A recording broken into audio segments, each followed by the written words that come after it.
आप कभी अहमदाबाद जाते हैं, राजकोट जाते हैं, द्वारिका जाते हैं, अपने ठाकुर जी को संग लेके जाते हैं। अब जब आप भ्रमण पर जाते हैं तो आपके मन में आता है कि ठाकुर जी बेचारे, इनको भी ले चलो। नहीं, जैसे ही आप पहुंचे वहां स्थान पर बढ़िया ठाकुर जी को व्यवस्थित करके ठाकुर जी से कहो, लाल जी हम जा रहे हैं थोड़ा घूमने, आप भी ये लो पैसा है, कुछ घूमे आओ, डोले आओ, और समय बता दो, हम इतने बजे तक आ जाएंगे, उससे पहले आप भी आ जाना। ठाकुर जी का भी तो प्राइवेट टाइम रहने दो। एक ऐसे एक नियम व्यवहार होता है, ये प्रेम मार्गियों का लक्षण है। और अगर आप ज्ञान भक्ति मार्गीय हो और आप किसी प्रेमी भक्त को देखते हैं, वो नाच रहा है, वो रो रहा है, वो झूम रहा है, वो सिद्ध स्थिति में आकर के कथा सुन रहा है, तो उसके प्रति उपहास मत करो। ये क्या है? ठाकुर जी को प्रियतम मानते हैं, ये ठाकुर जी को लाला मान के झुंझुना दिखाते हैं, ये ठाकुर जी गोद में लेके ऐसे डोलते रहते हैं। अरे भगवान को इन्होंने खिलौना बना लिया है। आप विश्वास मानिए, उसी समय आप अपने भक्ति मार्ग से च्युत हो जाओगे, क्योंकि आपने उसके भाव को न समझे हुए ही उसके प्रति कोई भावना रख ली। दोनों भक्त हैं, प्रेमी भी और ज्ञानी भी, बस एक दूसरे के प्रति समत्व बुद्धि रखो। ये हे भावना जब आपके चित्त में आ जाती है तो आप अपनी स्थिति से गिर जाते हो। हमारे श्री हितरवंश महाप्रभु के एक पुत्र श्री कृष्णचंद्र जी, वे क्या कहते हैं?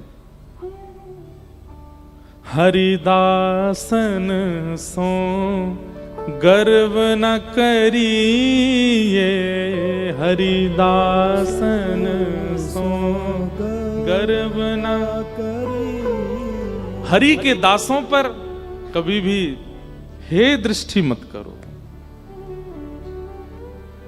आज बंधुओं, आप हम नहीं जानते, पर यह बात बिल्कुल सत्य, हमसे बहुत अपराध बनते हैं वैष्णवों के प्रति।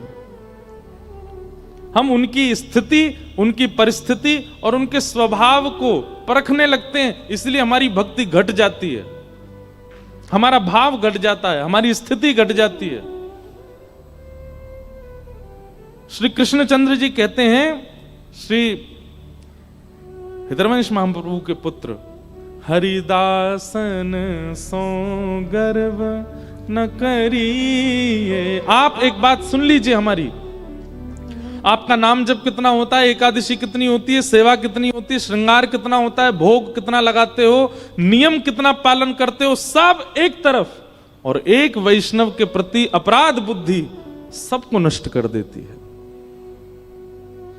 और आपका नाम नहीं बन पाता, आपका श्रृंगार नहीं बन पाता, आपका भोग सेवा नहीं बन पाती, आपकी ठाकुर जी के प्रति और सेवाएं नहीं बन पाती, ठीक है, लेकिन आप किसी भी वैष्णव के प्रति अपराध बुद्धि नहीं रखते, तो जितनी अपूर्णता रह जाती है नाम में, सेवा में, व्रत में, वो सब ठाकुर जी पूर्ण कर देते हैं। क्यों? क्योंकि आप वैष्णव के प्रति शुद्ध दृष्टि रखते हो। हरिदासन सो गर्व न करिए, हरिदासन सो गर्व न करिए। यह अपराध नरक पद परिये, यह अपराध नरक पद परिये।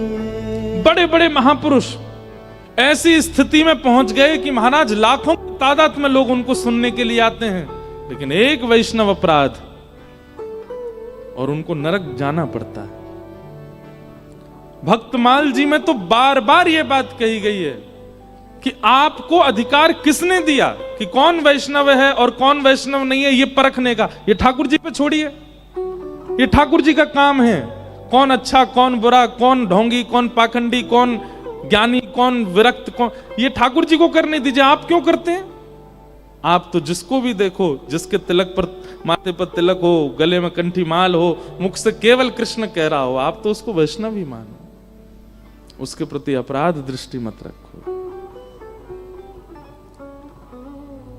ये चुनने का अधिकार ठाकुर जी का। जैसे कोई चोरी हो जाए और आपको पता चल जाए ये चोर है, आप जाकर के उसको पीटने लग जाओ, तो पुलिस वाले आके उसको बाद में पकड़ेंगे, पहले तुमको पकड़ेंगे। अरे तू कानून हाथ में क्यों ले रहा है?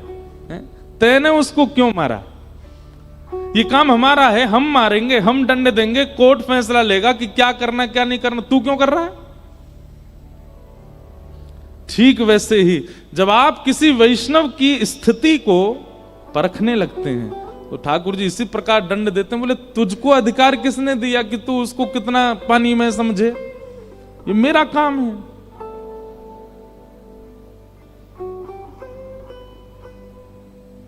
इसलिए हरिदासन सो गर्व न करिए, हरिदासन सो गर्व न करिए। हम कुल जाति धनी अभिमानी, हम कुल जाति धनी अभिमानी। ये भिक्षुक रंक न मन में धरिए, ये भिक्षुक रंक न मन में धरिए, हरिदासन सो गर्व न करिए, हरिदासन सो